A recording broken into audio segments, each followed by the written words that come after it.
Hello friends, अस्सलाम वालेकुम वरहमतुल्लाहि वबरकातुहू। तो जी कैसे आप सब लोग? अल्लाह पाक का शुक्र, मैं बिल्कुल ठीक ठाक। आप सबकी दुआओं से आप सब कैसे हैं कमेंट बॉक्स में ज़रूर बताइएगा।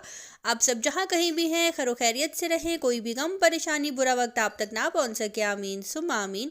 तो जी फ्रेंड्स, ये जो व्लॉग है ये है जब मेरे घर में फर्स्ट डे था, जब मैं हैदराबाद से लाहौर आई थी और मम्मा जो है मेरे घर आई थी, क्योंकि बारिशें जो है बहुत ज़्यादा हो रही थी, जो कि रुकने का नाम ही नहीं ले रही थी। और कपड़े जो थे बहुत ज़्यादा हो गए थे, मेरे भी मम्मा के भी। तो मम्मा के कपड़े जो है बिल्कुल भी सूखने नहीं थे, क्योंकि मौसम जो है एक हफ्ते तक ऐसा ही रहना था। तो मैंने मम्मा को बोला कि मम्मा आप ऐसा करें कि आप मेरे घर आएँ और आके आप जो है कपड़े वॉश कर लें। अब ये नहीं कि मेरे मम्मा के पास वॉशिंग मशीन नहीं है, मेरी मम्मा के पास वॉशिंग मशीन है, और एक नहीं दो दो हैं। तो मम्मा के कपड़े तो जल्दी धुल जाते हैं, और मम्मा का जो ड्रायर है वो ख़राब हुआ था, जिसकी वजह से मम्मा के कपड़े जल्दी सूखने भी नहीं थे। इसीलिए मैंने कहा कि जी आप इधर आएँ और मेरी ऑटोमेटिक मशीन में जो है वॉश कर लें, आपके कपड़े जल्दी ड्राई भी हो जाएंगे और एक दिन के अंदर अंदर जो है आप उसको फिर बाद में यूज़ भी कर सकती हैं। तो बस यहाँ पे जी मम्मा के कपड़े जो है हाँ, वॉश कर रही थी, और बाहर जैसा कि बारिश हो रही थी तो मैंने अपने सोफ़ों पे और फर्श के ऊपर चादर बिछाकर कुछ उसके ऊपर और इधर उधर जो है फैला कर जो है हम लोग सोए थे इस तरह से। रात को भी कपड़े धोए, दिन में भी उठकर कपड़े धोए। तो इस तरह से मम्मा के जो है सारे कपड़े जो है मैंने वॉश कर दिए थे, और मम्मा एक रात ही रहीं और बस अपने कपड़े धोने के लिए आई थी, और नेक्स्ट डे ही जो है फिर मैं मम्मा को वापस उनके घर छोड़ने के लिए जा रही हूँ। तो मम्मा मुझे यही कह रही थी कि ये बहुत बड़ी टेंशन थी जो कि अब हल हो चुकी है। अभी आप देख सकते हैं मेरा जितना सामान है वो भी अभी ओपन नहीं हुआ, और वैसा का वैसा ही मैंने अभी रखा हुआ है। तो इंशाल्लाह मैं आपके साथ ज़रूर शेयर करूँगी कि जी मैं क्या क्या लेकर आई हूँ। कुछ ज़्यादा सामान तो नहीं लेकर आई, कुछ मैं साथ साथ आपको दिखा भी रही हूँ। तो खैर साथ साथ मैं आपको दिखाती जाऊँगी कि जी मैं क्या लेकर आई हूँ। और अब यहाँ पे जी मम्मा को मैं मम्मा के घर छोड़ने के लिए जा रही थी, और मैं वापस भी आ गई, क्योंकि मैंने रास्ते में कोई भी शूट नहीं किया, मैं बहुत ज़्यादा थक चुकी थी।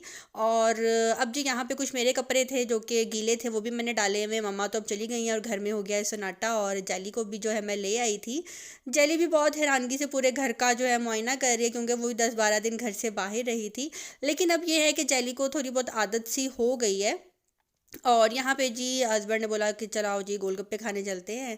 तो जी हम चले गए जी गोलगप्पे खाने के लिए, क्योंकि मेरा गला जो है बहुत ज़्यादा ख़राब हो रहा था, और मेरा गला जो है गोलगप्पे खाने के बाद कुछ बेहतर हो जाता है। तो मैंने ट्राई किया कि जी गोलगप्पे खा के अपना गला ठीक करती हूँ। और रात को 12-1 बजे जो है मैंने सोचा कि शामी कबाब जो है वो भी बना लेती हूँ, क्योंकि नाश्ते में बहुत प्रॉब्लम होती है। और अगर शामी कबाब बने हों तो हस्बैंड जो है सुबह अंडा पराठा जो है वो इजीली उनको मैं बना के दे देती हूँ, साथ में वो शामी हो तो वो मज़े से खा लेते हैं।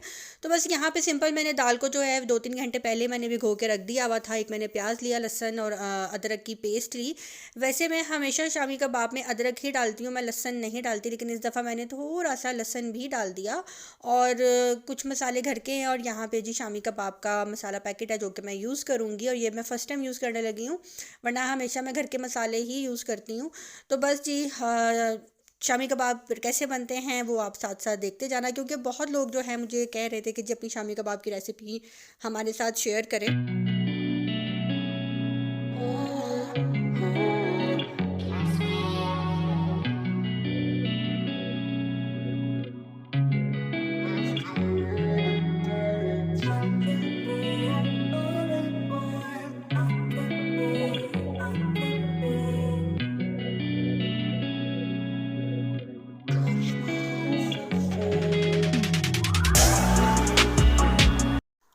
और जी यहाँ पे मैं आपको कुछ बातें बताना चाहती हूँ, कुछ शेयर करना चाहती हूँ आपके साथ। तो शामी कबाब जो है आपके सामने बन रहे हैं, और जो कुकिंग करती हैं लेडीज़ उनको तो पता लग जाएगा कि जी अब मैंने क्या डाला है, अब क्या ऐड किया है। तो उनको बताने की इतनी प्रॉब्लम नहीं है, आप देखने से ही अंदाज़ा लगा सकते हैं कि जी किस तरह से बन रहे हैं। हर किसी की अपनी अपनी रेसिपी होती है, अगर आपकी भी ऐसी रेसिपी है तो कमेंट बॉक्स में ज़रूर बताइएगा। तो इससे पहले हम बात कर लेते हैं कि जी मेरा इंटरव्यू क्यों लिया जा रहा है। ये बात ये सिर्फ आपने नहीं सोची, ये मैंने भी सोची कि मेरा इंटरव्यू क्यों लिया जा रहा है। इतने बड़े बड़े यूट्यूबर्स बैठे हुए हैं, और सिर्फ मैं ही क्यों, मेरे तो सब्सक्राइबर्स भी ज़्यादा नहीं हैं, मेरे में कुछ ख़ास टैलेंट भी नहीं है। तो यही सवाल जो है मैंने उनसे किया और उन्होंने जो है मुझे रिप्लाई में ये बोला कि बहुत से यूट्यूबर्स हैं, काम कर रहे हैं, सबको एक दूसरे का सहारा भी है, मिलकर काम कर रही हैं फैमिलीज़। और आप जो है हमने आपके चैनल को विज़िट किया और आप यही बताती हैं उसमें कि एडिटिंग, वॉइस ओवर, कैमरा सब कुछ जो है आप ही कर रही होती हैं, आपके साथ किसी की हेल्प नहीं है। और सेकंड बात ये है कि हमने जब आपके कमेंट सेक्शंस में जाकर देखा तो बहुत से लोग आपको हेट कर रहे हैं। तो मैं उस टाइम काफ़ी गहरी सोच में चली गई कि इट मीन कि ये जो चैनल्स वाले होते हैं और अगर ये किसी व्लॉगर का इंटरव्यू लेना भी चाहते हैं तो वो उसके चैनल का जाके विज़िट करते हैं, कमेंट्स रीड करते हैं और उसके बाद वो कुछ ना कुछ सोच कर ही इंटरव्यू लेते हैं। तो उन्होंने सिर्फ़ और सिर्फ ये सोच कर इंटरव्यू लिया कि इसको इतना हेट क्यों मिल रहा है, जबकि इसके चैनल्स में इतनी नेगेटिविटी नहीं है। ये रिप्लाई मुझे उनसे मिला, वो मैं आपको बता रही हूँ, क्योंकि बहुत से लोगों ने कल से अब तक जो है मेरे से ये सवाल किया है कि जी आपका इंटरव्यू क्यों ले रहे हैं। तो उनका कहना यही था कि जी आपको हेट बहुत मिल रहा है, आपको बैड कमेंट्स बहुत ज़्यादा आ रहे हैं, जिसकी वजह से हमने सोचा कि जी हम आपका इंटरव्यू लें, हम आपको देखना चाहते हैं, जानना चाहते हैं कि 1 साल तक आपने मुंह छुपा कर काम किया और उसके बाद जब आप सामने आई तो ये भी नहीं था कि आप में किसी चीज़ की कमी है, आपका फेस ठीक नहीं, आपका रंग साफ़ नहीं, तो आप इतना छुप कर क्यों व्लॉगिंग कर रही थी। तो खैर उनको मैंने ये रीज़न भी बताई। और सेकंड ये कि उनका जो मेन मकसद था वो ये था कि जी मैं अकेली यूट्यूब को चैनल को कैसे रन कर रही हूँ, मुझे किसी की भी हेल्प नहीं मुझे मिलती, उसके बावजूद मैं कैसे यहाँ तक पहुँची। और ये एक बहुत बड़ी बात होती है कि अगर आप अकेले सब कुछ कर रहे हैं, क्योंकि आप सब जानते हैं अगर आप बड़े बड़े यूट्यूबर्स को भी देख लें तो उनको भी हेल्प है एक दूसरे की। मुझे किसी का सहारा नहीं था, मैंने अलग से किया, अकेले से किया, कोई मेरे साथ नहीं था। उसके बावजूद बाकी आप सब जानते हैं कि मेरे आगे बढ़ने में मेरी मदद किसने की, मेरा हाथ किसने पकड़ा। तो यहाँ पे जी यही बात आई होप कि आपको समझ में आ गई होगी, क्योंकि आपके वाला ही सवाल मैंने भी उन्हीं से किया था सेम। तो आई होप कि अब कोई मेरे से ये बात नहीं पूछेगा। और यहाँ पे जी मेरे जो शामी कबाब थे वो बन चुके हैं, चिकन भी गल गया है और जो दाल है वो भी गल चुकी थी। तो अब जी मैं इसको रखूँगी ठंडा होने के लिए और उसके बाद जो है मैं इसमें से चिकन जो है वो कर लूँगी अलग और जो दाल है उसको मैं कर लूँगी मैश।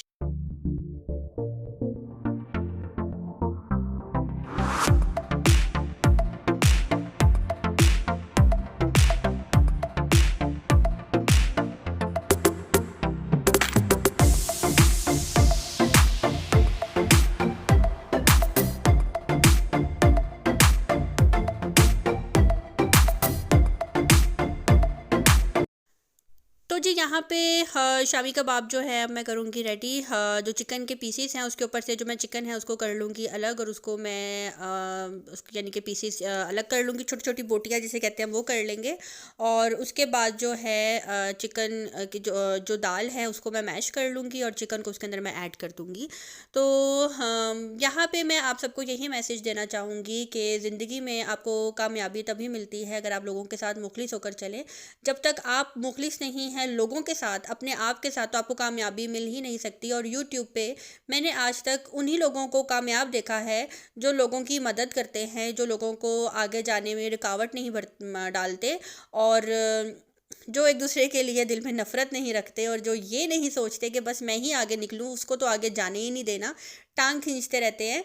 और अगर आप यूट्यूब की हिस्ट्री निकाल कर देखें, बड़े बड़े यूट्यूबर्स देखें तो उनकी नेचर में और आजकल के जो न्यू यूट्यूबर्स हैं उनकी नेचर में ज़मीन आसमान का फ़र्क है। क्योंकि जो बड़े यूट्यूबर्स थे वो किसी भी अपने जो कुलीग है यूट्यूबर कुलीग के काम में कोई भी टांग नहीं अड़ाते थे, रोका टोकी नहीं करते थे। और आजकल जो है मैंने बहुत से यूट्यूबर्स ऐसे भी देखे हैं, छोटे यूट्यूबर्स हैं, बड़े यूट्यूबर्स भी मैंने ऐसे देखे हैं जो अपने ही फैंस को बोलते हैं कि फ़लाँ चैनल पे जाओ और वहाँ जाकर ऐसे कमेंट्स करो या फ़लाँ चैनल के बारे में ऐसी वीडियो बनाओ जिसकी वजह से उसका नाम ख़राब हो यूट्यूब के ऊपर।